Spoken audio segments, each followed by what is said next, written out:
This is Van Electric Ghost, and we're live on the air with Ben Butcher. And he's the CEO of Kaleidos Creative, an artist-owned collectibles company. I want to welcome you to the Fan Electric Ghost podcast. How you doing tonight? I'm doing good. Thanks for having me on here. It's exciting. We love to talk to people who are super creative and are doing really cool things. You know, being a child of the 70s, I remember going to, like custom kind of old-fashioned toy shops and looking for old stuff. Yep. Back, since a child of the 70s, I was playing with like erector sets and slot cars and Lincoln Logs, and like I was like not being given like these like kind of pre-made imagination toys. I had toys that I can use my imagination. 100%. I came in tail end of the, I had the second half of the 70s and 80s. So, most of my formative creative years were built with toys that didn't create themselves. I had to make them into things, which I think was the best start possible.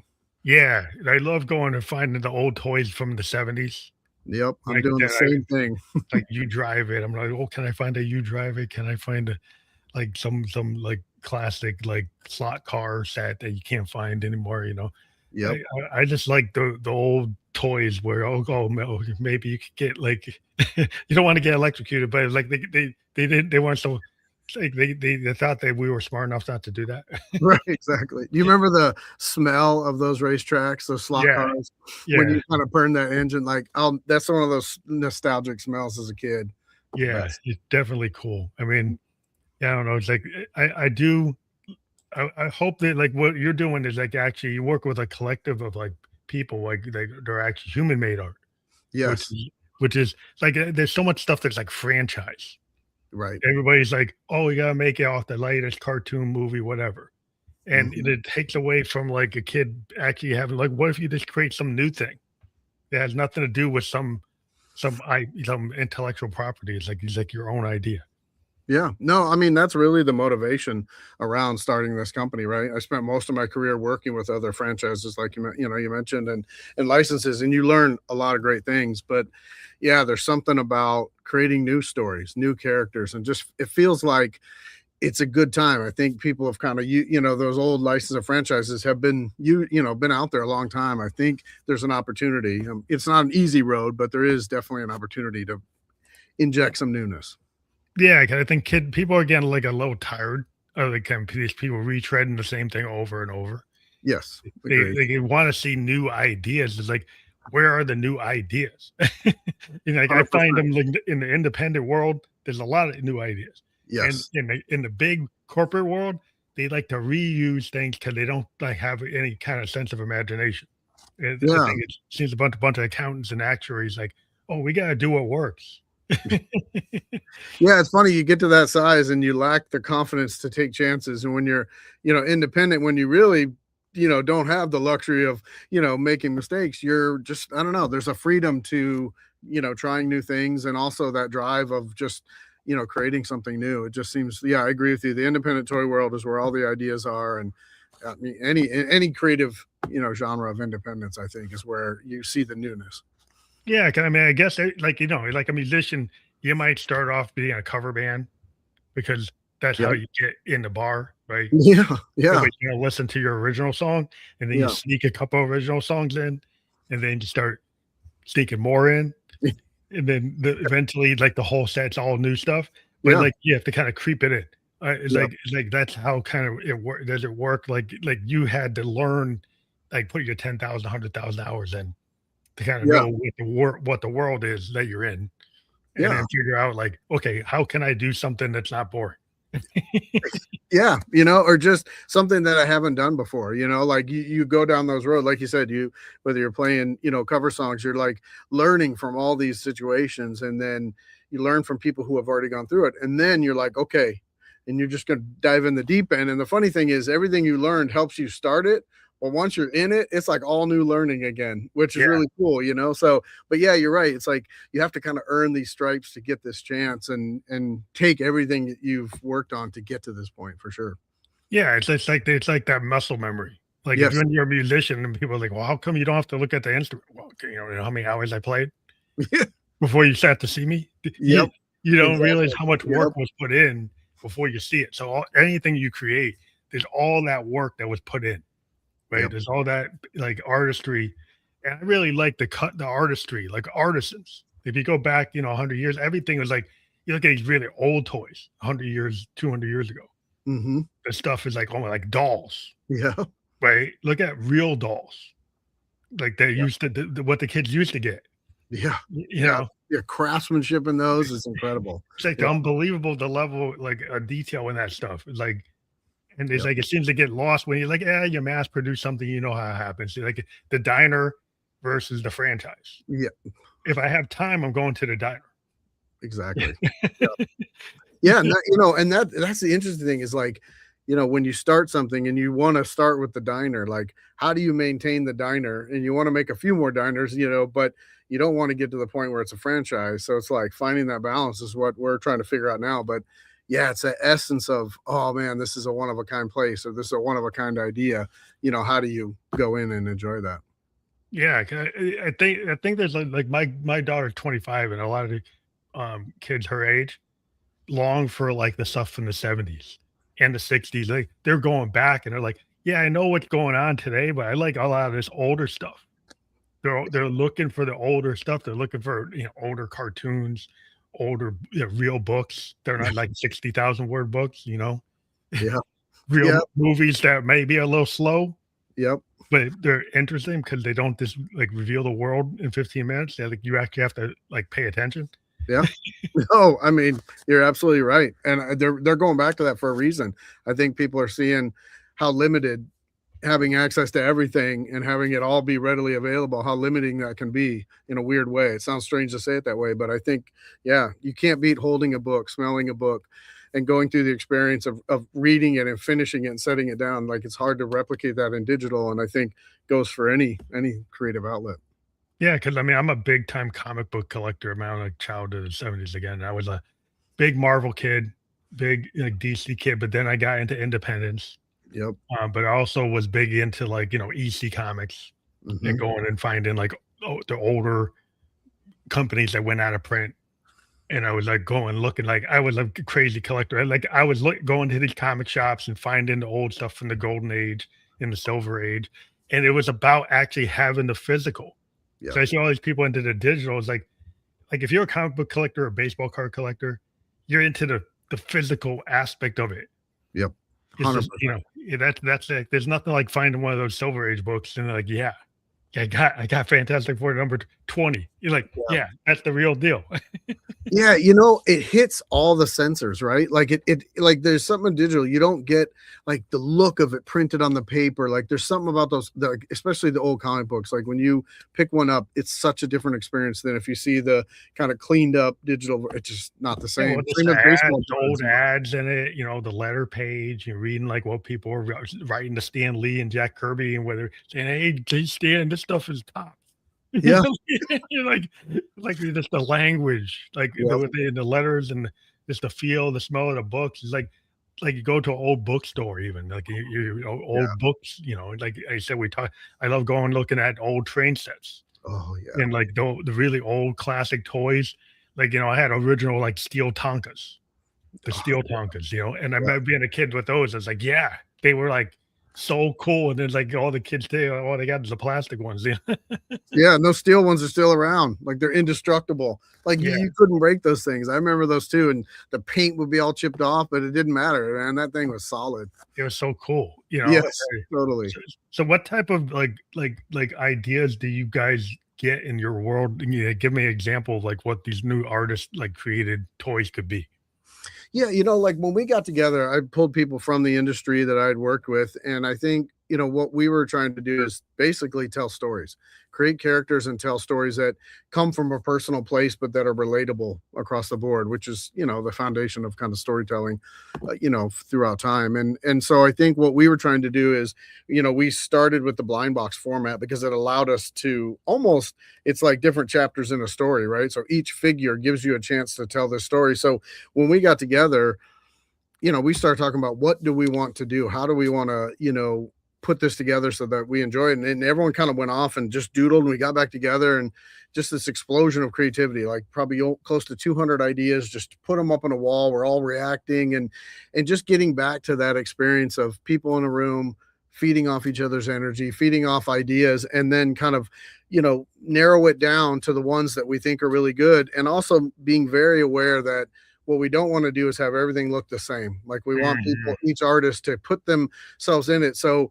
if anything, we want the fact that there's a variety to be the thing that is the same. Not, we don't want a house style so quickly, because that again takes away from it. And we want to make sure the artists are put on center stage. So it's not, here's this company that makes this stuff and you don't know who it is. Let's try to connect the people who created it and you, the viewer, who's seeing it. So that was our main focus. And we started off with, like I said, with Blind Box, because it was a fun way. We love collecting in this format.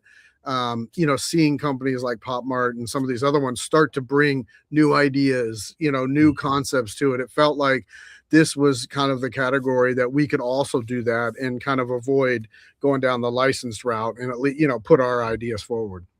Was the idea like tiny toys? What's a tiny toy for people who maybe don't know? Yeah, tiny toy is just a small figure. A lot of times it's blind box. It doesn't have to be, but and there's a hunt to kind of collect them all. So when you pick it up, you don't know what you're going to get inside. You look on the back and you're going to be, okay, this set has, there's 6 boxes in this set, but there's actually 7 figures. One of them's a chase figure, right? So that one is, one of 72 or something. So it's a little harder to get.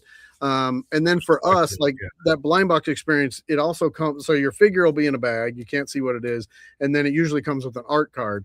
Well, our whole team is collectors as well, so that was the other thing. We sat down and said, what are the things we love and hate? What we hated was we opened the box, the art card fell out, and you saw the character that you hadn't even opened yet. So we made sleeves. We slid our art cards into a sleeve. So now if you buy one of ours, you open it up, you determine, you want to see the art card that, and tells you who the character is. You want to open the bag. Yeah, and so I actually see it. Yeah. Because I think that's, a big part of this tiny toy and this experience is people want to control the excitement, the reveal, how they unboxing. Yeah. So we tried to add that second layer in there with ours. Well, I think that's really important because people, I think, have forgotten about that unboxing experience. Yeah. Or even the collectability, like you're saying, having, artists creating like these random things that you don't know what you're going to get. Yeah. And that used to be, they used to have these grab bag comic book things in the 70s where you have this plastic bag for comics. You have no idea what's in there. And you know, take a chance, you see what you're going to get. But I think kids like today, or even adults, they're just tired, like you said, of the franchises. They're tired of the big enterprises just selling you the latest, Star Wars movie. I've been seeing that Star Wars stuff since '76. And I had some of that old stuff. Yep. But Same here. But I need something new. Like a new Blade Runner. Like do something different. Yes. Come up with a new idea. I know it sounds so novel to do that, but it seems like it's such a hard thing for people to do these days. Yeah, especially in this AI world, I'm gonna dip into that. Like all these people say, "Well, I can just have a 3D printer and use AI and just build stuff," and people want that versus like an artisan, like a crafts person putting something together. So and I understand people. I want to be able to level up. I want to be able to get bigger and produce. So there's how much of that tech do you use? Right. Versus how much do you want it to be handmade? Because I'm a mountain biker and I like to get a lot of handmade add-ons to my bike from different manufacturers, and we kind of buy the frame and you buy all this gear, and some of the stuff is made by guys in small CNC shops, and I want that piece because that's what I want. Yeah. Just Harley guys, they like to buy custom stuff for their Harleys, and mountain bikers are the same way. Yeah. No, I think that's a big part of this. I think AI is a great tool, right? But, what do you love about what you do? And that human connection comes from the process, right? Like the process of start to finish. That's the meat of everything, right? Whether you're a songwriter, a filmmaker, anything, that ideation, that process of creating is that's the best part. And I think, we, in our case, we don't want to lose that element. And, there's a lot of tools and who knows, but right now, our focus is let's do that, because I think to your point, you putting something handmade on your bike, that's a different connection to you than something that was designed in a machine, with people just punching in things. It's not going to connect with you. And then that's the one thing also that AI cannot create connections, cannot create that kind of It's stuff. like human artistry. It's like when people say, "Oh, I was had some like tech bro on telling me like, oh yeah, he's gonna create like no one's gonna want a real songwriter. They're gonna like these AI junk food songs." I'm like, really? Like I don't care. Like slop is slop, right? It's Exactly. junk food, Yeah. and it maybe it looks convincing or it Yes. sounds convincing, but it doesn't have heart. You gotta No. go see like the Allman Brothers, or I would go see Funkadelic. Yeah. I don't want to see somebody just running their CDJ or Yep. running their SD card off their sequencer. I want to see somebody on a bass, Yep. somebody on a mini mode, somebody Exactly. a Hammond B3, someone playing a Les Paul, Yeah. playing a real drum kit. It's like, yeah, because there's something about that you running that stuff off the SD card, that don't cut it. No, it doesn't. No, and it'll never be able to replicate that. Like you said, they can make slop look beautiful, right? Like you can, but ultimately, it's just it's fast food, exactly like you said.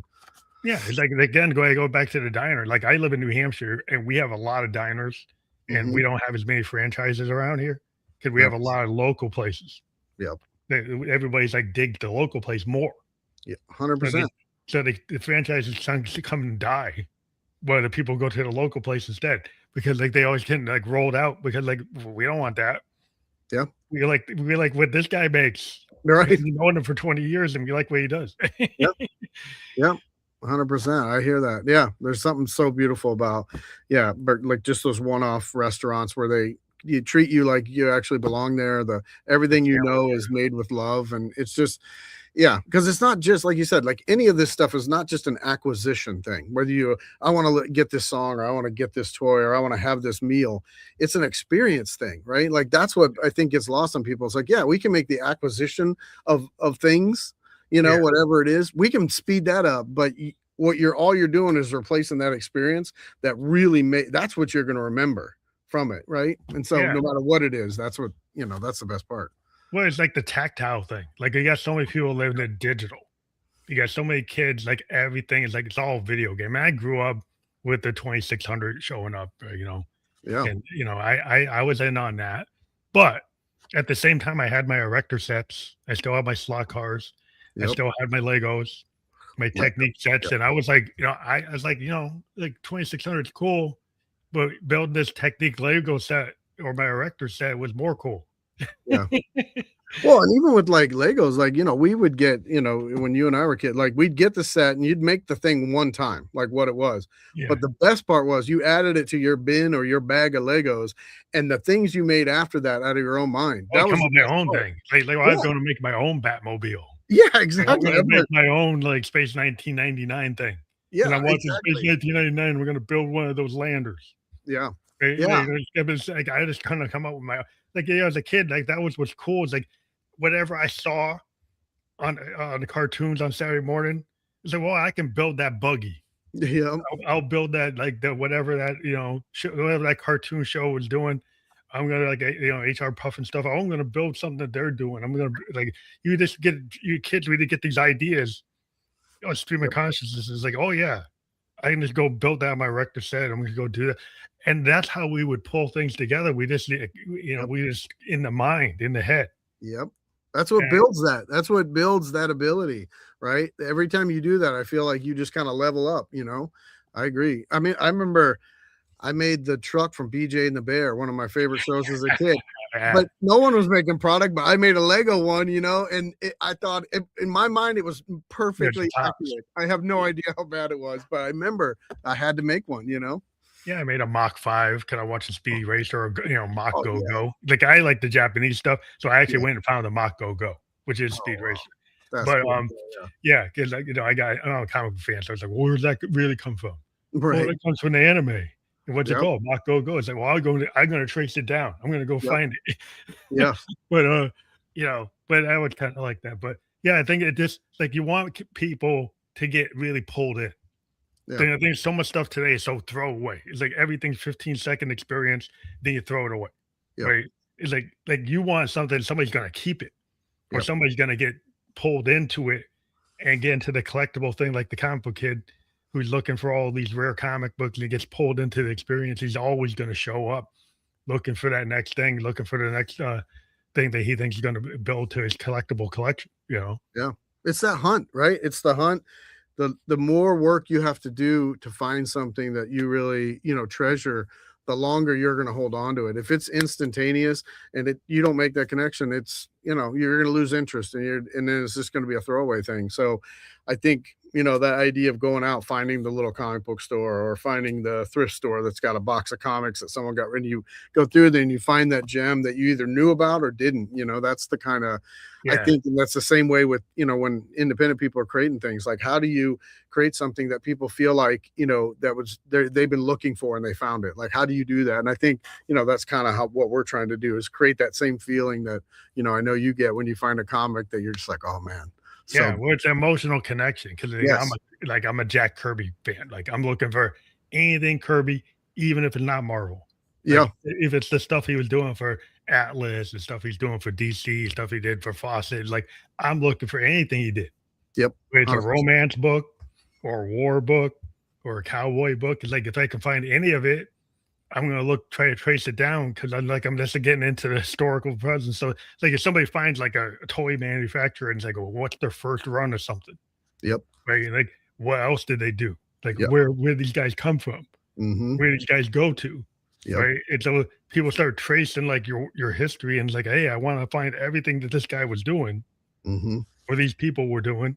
And they get caught up in it, right? And then they just, like, that's what you want. You want people to actually get passionate, to feel like drawn in emotionally, and just like they just, like, it's like a fever.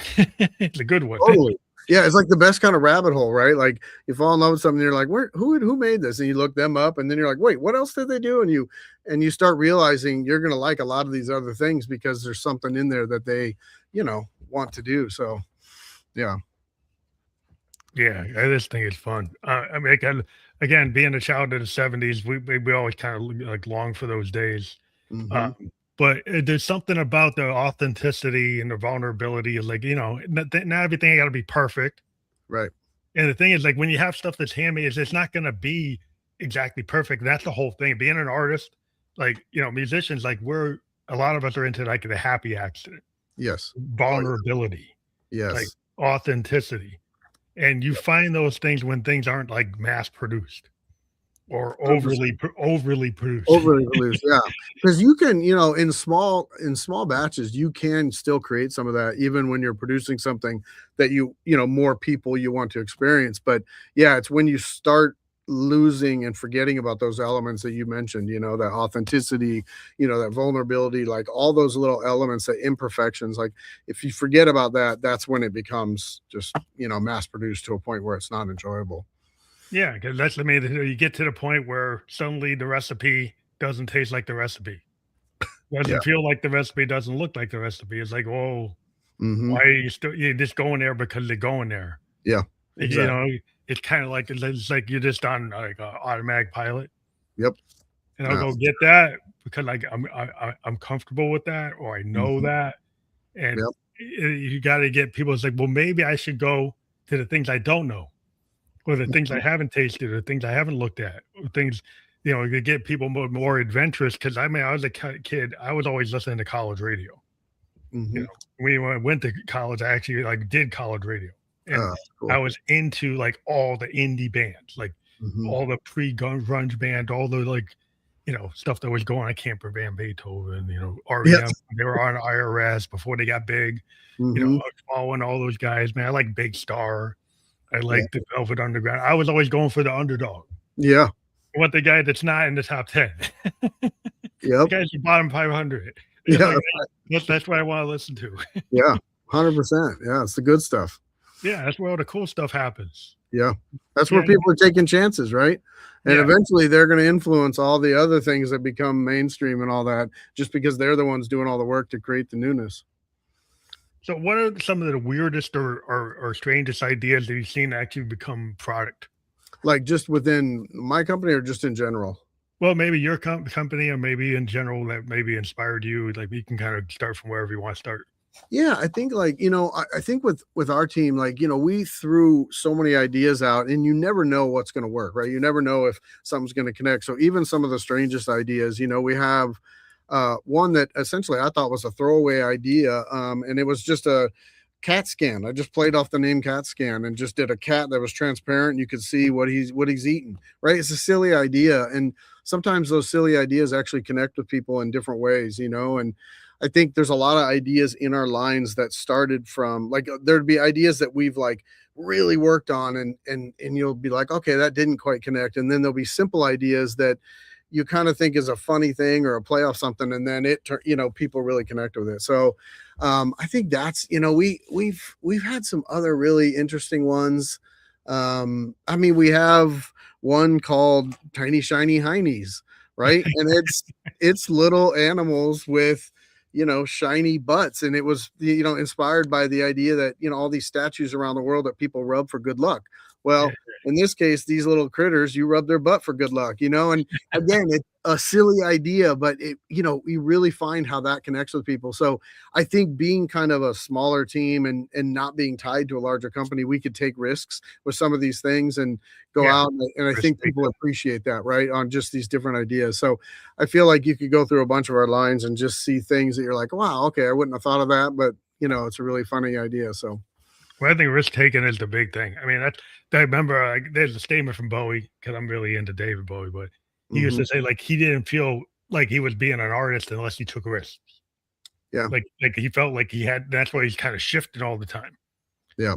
And I think that's cool because when people are like if you get, if you end up being a guy who's just playing that bar every night, playing the cover band stuff every night, you're not happy. No. Because it's like, that's okay. It's a job. It's paying the bills. Right. But it's not really what you really want to do. Right. Like, when you take the risk and you start sneaking the stuff in your set, and like I said at the beginning, and like suddenly the set's all your stuff. It's all new stuff. Right. It's hard to do that because like when you do that, somebody's gonna probably say they don't like it. Right. And you kind of have to deal with your ego in your head, and you get like, oh, how am I gonna handle it? But to push forward, you got to get through that. 100%. Yeah, like our approach early on was let's throw a wide net. So we put out, about 30 different little lines, all different ideas coming from different artists, coming from different places. Because you don't know what's going to work and what isn't. So if we throw this wide net, let's see what connects. And the interesting thing is you have that few that rise at the top, right? That are universally, that people can connect with. And then you find that in different parts of the world, other ones rise, right? Like as long as you're putting something into it. So I think when we like the risk for us was let's put a lot out there. And yeah, I mean, you have to David Bowie said, like, it's going to hurt your ego. But if you channel that into a way of like, okay, what was it that didn't work? How do we funnel through? And then also learn from the things that worked. Well, why is that working? And but you learn a lot from taking risks for sure. And it's really the best way to grow. Yeah, I think it's like I think that we have to be willing to, like, the hill you're willing to die on when it comes to creativity is like the willingness to expand, right? To be expansive. Yep. Right. And to not be so narrow, because everybody's be narrow and just stay with what you know. And the thing is, like, you can do that. You can become like, I'm gonna only be a blues guy. I don't play Delta blues, I'm just gonna refine it. And that's fine. But when sometimes you get a guy like a Hendrix, and he says, "Oh, I'm gonna take psychedelia, blues, a little Dylan, a little Cherokee mysticism, and kind of mix it all up, with some cosmic stuff too." Right? Then it's not just pure blues. And I imagine some blues guys, well, he wasn't really a blues musician, like he's kind of like a cosmic musician. It's like he wasn't trying to be just a pure blues musician. Yeah. Well, I mean, that's the wonderful thing about arts, right? Like in music, you're talking about like, one genre, someone gets inspired and they take that and create the next thing. And that's that whole being open, right? Like being open to see how people can take something really interesting, put it through their filter. And that's what makes things grow. Like if we didn't do that with blues, we wouldn't have rock and roll. We wouldn't have most of the music we had if people didn't take and build upon it, right? And I think we're all collectors too, and we collect vintage. I mean, I love vintage like you, and you collect all this stuff. And like, what is it that you love so much about it, and how can you put that through your filter and create something that will hopefully connect with people in the same way? And you want to build upon seeing these other amazing artists doing their work, Yeah, it's like a reference thing. It's like every musician, like, everybody talking about sampling, like every musician samples in their mind, Mm-hmm. their references, like their heroes, Yep. right? And it all comes through your fingers or your voice. Everything you've ever listened to Mm-hmm. when you're an artist, like your writers, like artists are very observant, Mm-hmm. from writers to painters to any kind of artist. And they pick up what's outside themselves and they pick up what's inside themselves. Yep. And so the subconscious mind and all that stuff that's in their dreams comes out through their hands and their voice and everything else. And they learn how to synthesize it. Yep. And that's with the best art. But with the AI, I'm going to go down that rabbit hole. People just take, well, what's in the library, what's in machine learning library, and do these, these really interesting collages Right. that I call slop. Mm-hmm. But like with the AI, with AI, you may get to Hendrix, but you won't know how he got to his point. Yeah, right? But where's their emotional, all the things, that made him, you're gonna miss it because you're gonna leapfrog all the good stuff, right? You're gonna leapfrog all the inspiration, all the path that he took by jumping forward to something. And so I think, that's a big part of why I'm not interested. The process and the journey people go on is where you find the really, good stuff that you can soak up. You're right. You got to be a sponge. You got to take in stuff and you got to allow yourself to kind of, mush it around and see what you can do with it. Yeah, because like the whole like journey is like you never stop like learning or experiencing things unless you just close your mind. 100%. If you close your mind and you say, "Well, I only like this, and I only am ever gonna like this," then you're like, "Okay, that's the way you want to be." But like a lot of times, like we're on the outer edge is like the bell curve. Mm-hmm. Like we're like artists want to take that journey. That's the whole point. Yep. The whole point of getting up every day, is to actually do the art. Now, whether somebody's going to dig the art, that's not the point. The point is to do the art and then put it out in the ether, and then the tribe will find it. Yep. Right. And if you're scared of that, then the tribe's never going to find it because you got to put it out in the ether, or nobody's ever going to see it. Yeah. Yeah. I mean, that's exactly where we're at in this journey. We're looking for our tribe, right? We're looking for what the people that are going to connect with what we're doing. And it does take longer to do that, but it's way more rewarding, by taking that chance, putting it out there, like you said, and then find your tribe and let them realize that there's some authenticity and all that being done here. Yeah. So like, I think it's really interesting. Like, what did you ever have a surprise like on some product that you were working with that became more successful than you ever thought it would, and maybe one that you thought was going to do it but it didn't do it? There's a lot of situations like that. I mean, just within kind of Kaleidos and what we've been working on, I think, man, I'm trying to think of, there's, it's kind of similar to what I said before. There's definitely lines that we thought were like simple that weren't gonna, go anywhere. And then there's other ones you're like, wow, that totally, took off. I'm trying to think of an exact example. Off the top of my head, I would have to, let's see, what would be the best one that we have? We've started with some art vinyl figures, which are a little, that's more the independent toy route. And so we've done a few of those, and those are interesting, trying to find that tribe because it's a little more expensive of a commitment. But, I think those are slowly starting to find their way. So, I think we thought, okay, these will hit right away. And they're a little bit slower because I think it's a more unique tribe, to find it, where I think our blind box definitely have there's a bigger tribe, there's a bigger audience that are looking for that. So I think, they're kind of finding that, and then that's kind of leading them into the rest of the creation.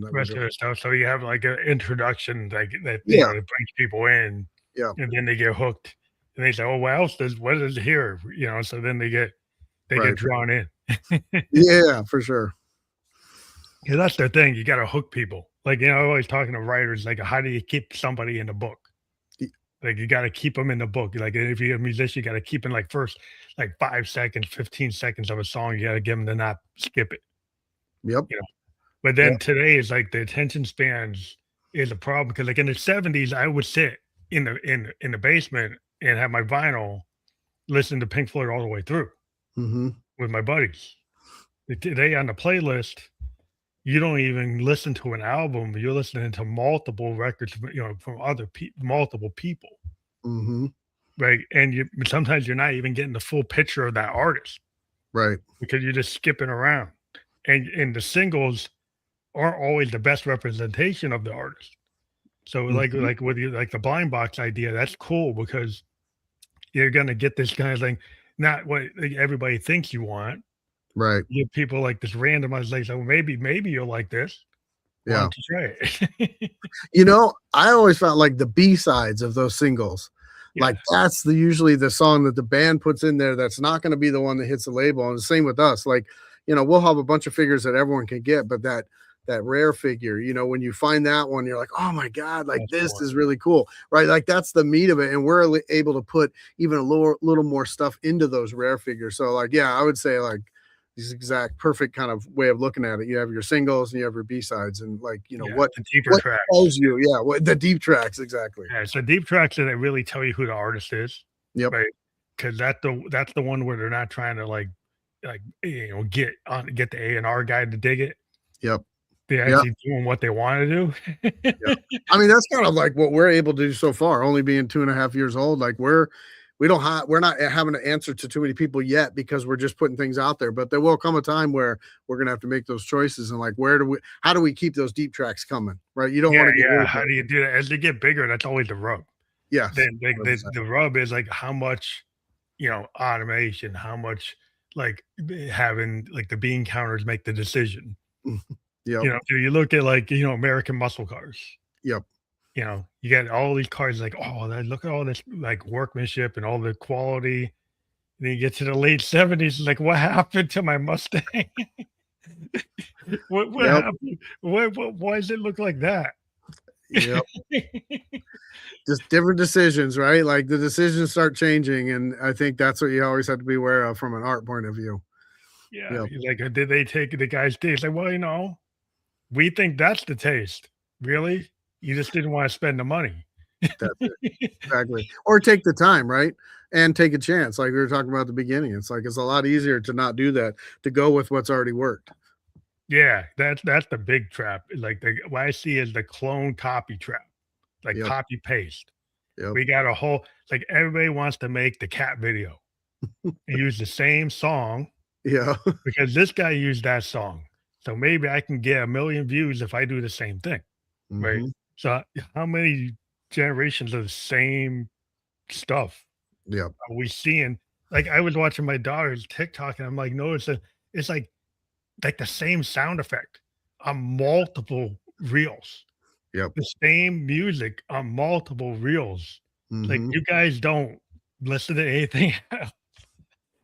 Yeah, I mean, you can literally look at every area in this world. I mean, even the, collectible figure space we're in, there's so much of that where you're like, man, I saw that in the 80s. I saw that in the, or that it's just a lot easier. And it's, like you said, it's less of a risk. I think that's the hardest thing for people to do is to just try something new. It's much easier to go, well, this kind of worked. Let me take this format. Let me take this style. Let me put them together. Let me have AI polish them up nice for me. And then there you go. It'll work, right? Because I've captured these things that have worked before. If you take work, but and it may work for a split second, but over time, like you said, the Like a interest, one-hit wonder yeah, versus, like, and somebody it's who actually can, like, stay relevant. exactly, and it Yeah, takes a lot more harder work to stay relevant and to keep putting purpose and meaning behind what you do, right? And I think that's the hard.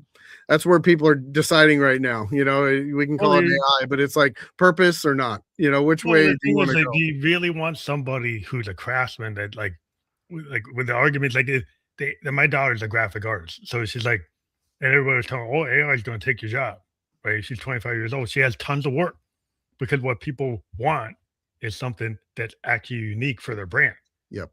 Like, she actually does logos by hand. Hmm.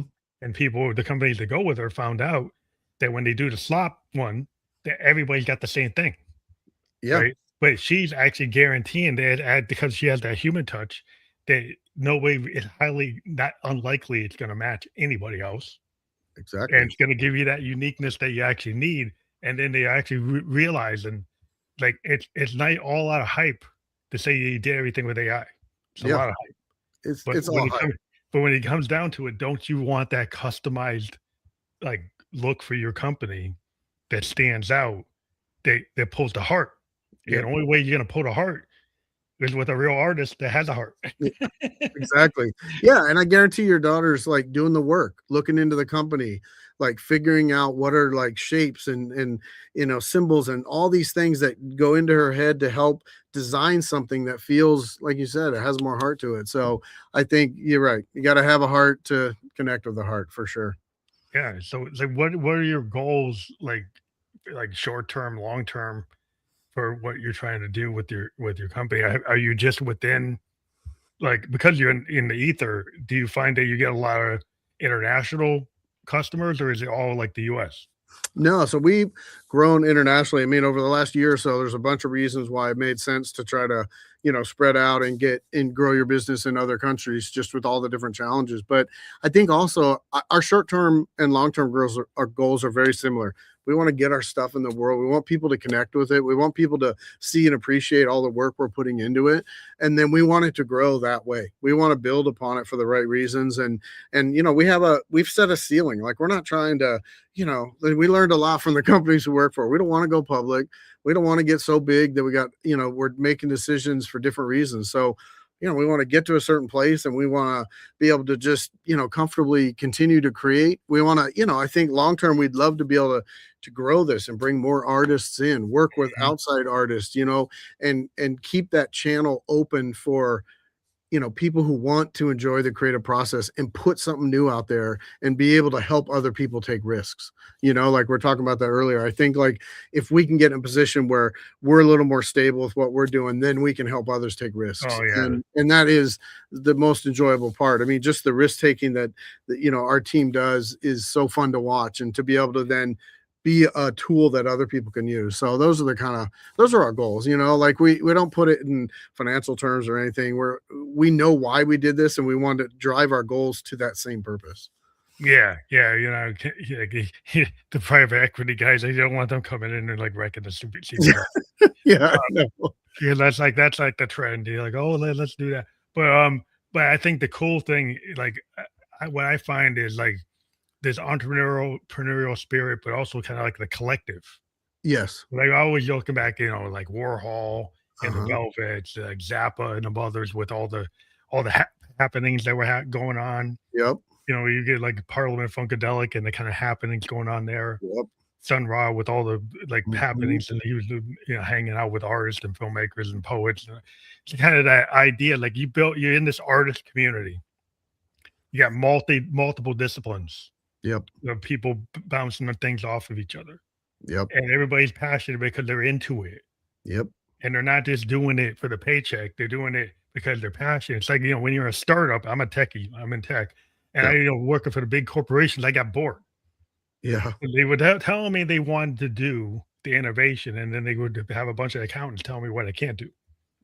Yeah. So I'm like I'm done with that. Yeah. So I like the startup, entrepreneurial, smaller companies where you can have passion and feeling, and you can actually get something done.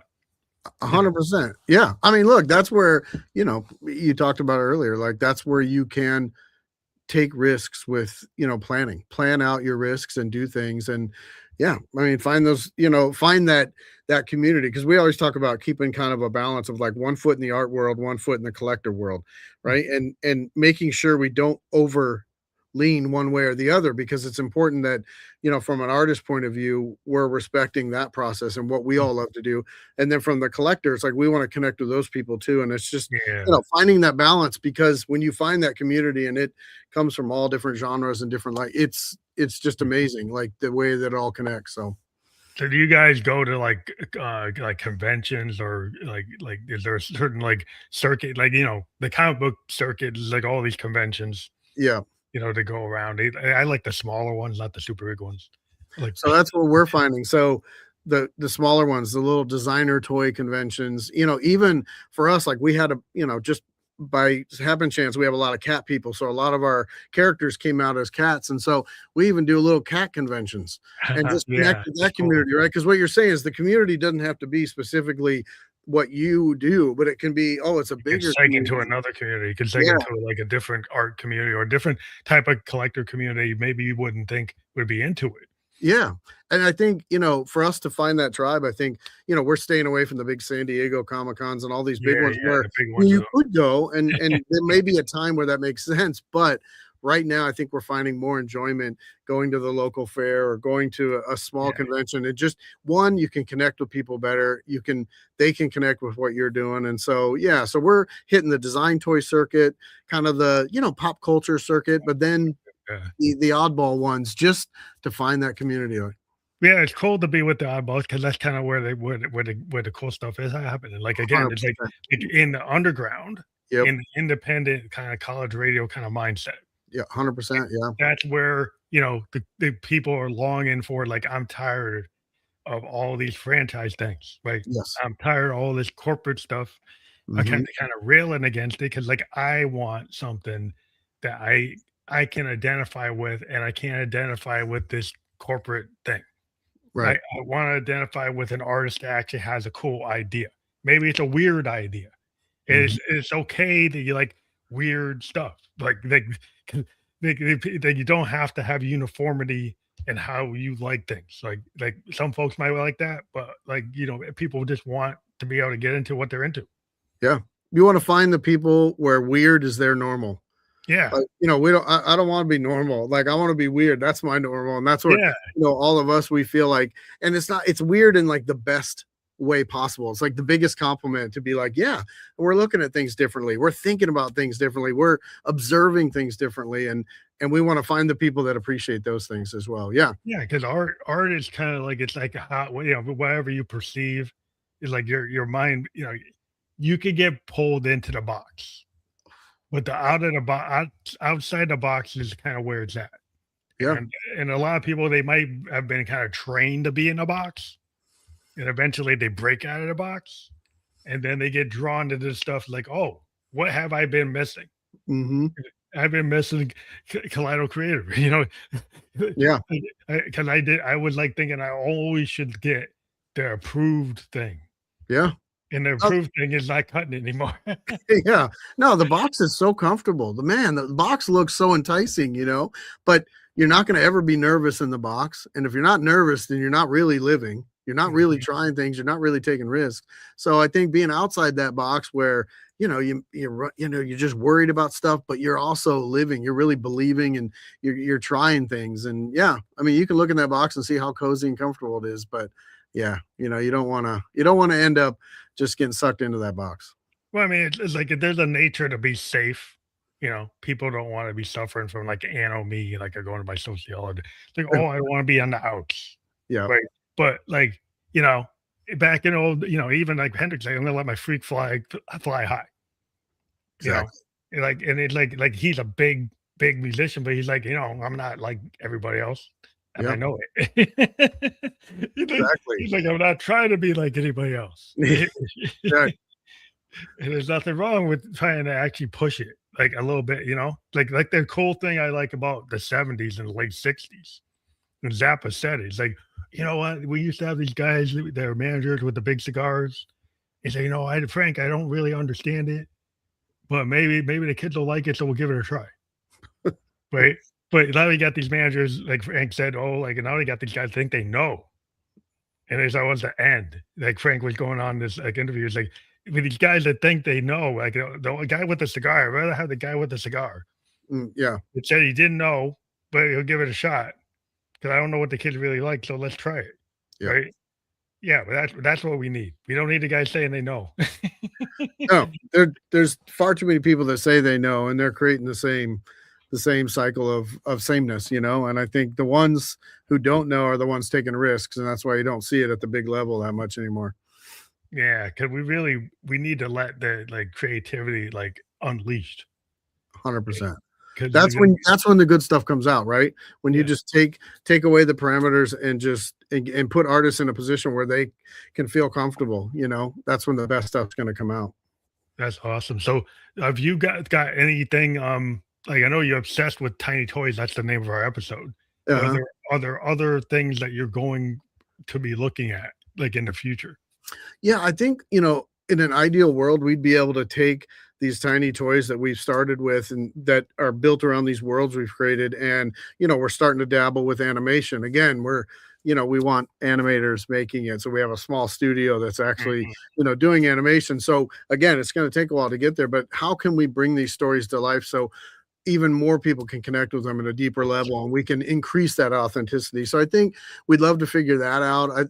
Just looking for more ways to tell the story. Maybe it is graphic novels, maybe it is Yeah, comics, that's maybe no, it's, yeah. picture books, just any way where you can, artistically, bring these worlds even out more, I think is what we want to do. And we're not even putting limitations on what it could be. We're going to start here and we're going to build and let this build with it. But yeah, man, I'd love to see us, create, Yeah. worlds that you could go sit and watch in a theater or, watch on TV or whatever it is. And I think we're creating worlds strong enough to do that. And we just gotta, just go about it right and the right connections of people, and we'll find that guy with the cigar. That's awesome because it's like, like growing up in the 70s, what was cool, like you get something, it would be like a poster or Uh-huh. stickers. Yep. Some of the albums actually had stickers in them and they had posters in them. Mhm. You get like, older, even old video games, you have books and they come with like posters and you actually have a tactile experience. Cause like when you are like a consumer of this type of consumer products or art, Mhm. the more that you can feel like you're in touch with the artist, because you get this big blow up poster, or Yep. you get stickers, or you get little cards, you get little knickknacks. Like then you were drawn into it, saying, "Hey, that's cool." Yep. All this digital world where suddenly you don't have any tactile experience. Either your album cover is like just on like a phone screen. Yeah. You Yeah. don't have like a Led Zeppelin cover where you can like see the cutouts and all this other stuff going on. Like all the cool stuff, you open up Tommy and you Oh, see all Jane this stuff Gold. going on. It's Yeah. like, yeah, it's like, well, where's that? Like that's why vinyl's coming back. Like I got a bunch of albums on vinyl because I do music, but like vinyl is cool because it gives the artist, an artist, a chance to work, or a photographer to work with a band Mhm. and come up with an idea. So it's cross pollination from going from the music to actual artist working with an artist Yep. to bring that in. And that's kind of like what you're doing. Like you have people who are artisans or artists. Yeah. Yeah. Yeah, and we were talking about attention span earlier. I think that's part of it. I think you want to keep people, more interested for a longer period of time. So make that experience. So, now, going back to opening an album, that's a lot different than hitting a button and it just plays in your digital. You're opening the album, you're reading the story about what it is. Maybe the song lyrics are in there, maybe there's, additions. And same thing with the collectibles. Like, yeah, open it up and there's a card, and we do little pamphlets now where we tell the story. So you Oh, can kind of cool. open it up and you can see like, oh, this is the bio, and this character is not just a character. This character has his own playlist. This character has his favorite food. Oh, It's like cool. getting into those details, right? So that it Take just the time. becomes more Yeah, you took the authentic. time Yeah, to and tell the now story. people are, yeah, it's a lot deeper, so it's not just a momentary thing. It's like, "Oh my god," like, and they start putting this world together, right? And then, we'll come back and keep adding to that for them, and so, yeah, it's the That's exact really reason cool. why That's more people are. immersive. Like you Yeah, want that totally. immersion kind of thing. Because if you get drawn in, you actually have a story.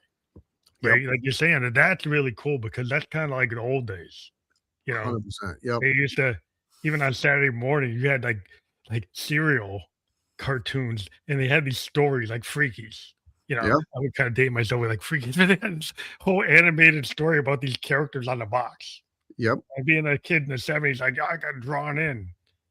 I got drawn totally. into the Freakies. Yeah. I mean, just remember when like action figures came with something on the back of the backer card and you would cut it out and keep it like a GI Joe or something, or Yeah, it yeah, would come with a booklet, like a little comic inside, right? To yeah. tell that story. Like I think people have forgotten how much that People like means that. when there's more to it, and I think that's what we're trying to get Bring back that to. back. Yeah, Yeah. bring I that back. think that they don't even get kids back into wanting to go to a toy store instead of like, Yes. "Oh, everything's gonna get sent to me online." Yeah. Like, I wanna actually physically go into, like, I like being, like, here in, like, in New Hampshire, Maine, you find these old little hole-in-the-wall toy shops. Hmm. They got the dolls, and they got the old metal cars, and they got the Tonka, they got all this stuff, Yeah. and you're like, That's cool. It's better than going over to the Walmart. Yeah. Well, you know, and the beautiful thing with blind box is there's an art to people selecting the box they want, right? Like, and if you buy online, they're just going to send you one. If you go to the store, like there's people who are like, I have to be able to pick up that box. I want this specific one because they're trying to find something. It's part of that experience for them. They're like, oh, and they may pick up multiple ones and feel them and get a sense of which one they want, right? There's a whole kind of backstory to how people find that. And it goes back to having cool stores that put this stuff there, and these people who run these stores, they know what they have, they know the toys, they're talking, interacting. You know, that's why the small mom and pop shops, you know, we lean heavily on those, and we have, you know, set up so that, you know, we can do small orders. And I think it's because you want to get in those shops where that's where, you know, those intimate experiences are. Yeah, because I think the kids are starting to realize like the cool stuff's in those mom and pop shops, those little neighborhood shops. They're not part big franchise. Again, like if you find those, like I used to go to these little hole in the wall, like comic shops. They weren't they like, you know, now we have these brand name ones, like these franchise ones. But like, you know, I was growing up in like, you know, Springfield, Massachusetts. There's one place called a Rebel Peddler. Yeah, and he had like the Dungeons and Dragons stuff. He had all the old Silver Age stuff. He had some Golden Age stuff. And it was like, you know, you go in there, it's kind of like it's a little rinky dinky. But I would stay in there like all afternoon. I mean, all afternoon with my buddies. Like, oh, we found a Steranko Nick Fury. Right. You know, like, oh my God. Yeah. You know, we go crazy. That's it, man. That's what people want these days. They want those type of experiences and moments, you know. Yeah, it's definitely cool because like you're bringing up my childhood because I was really into the toys. Yeah. I have to check this out. I'm gonna have to go check it out because like I like what you're talking about. But I want people to take the QR code with their phone. Yeah, I got it up there for you for Kaleidos Creative, and you can scan that. We also have the link on the bottom, but those are clickable within the podcast platform we've been on. We've been on LinkedIn, been on YouTube and Kick, and we'll also be on all the major platforms like Spotify, Apple, iHeartRadio, Amazon, Facebook, later by the end of the day tomorrow. But I want to thank you for taking the time to be with me tonight. Yeah. You know, it's been really cool. Yeah, man, I love talking about it. It's definitely an energy that we share just with, you know, the way we like things, the comics, the toys. And I think, yeah, if you go to our site and take a look, I think you're going to see a lot of that nostalgia come forward just in how the stories are told, the types of characters and all that. So I encourage anyone, but definitely check it out. I think you'll like it. Oh, definitely. Thank you very much for taking the time with us tonight, and have a great rest of your night. All right. You too, man. Thanks.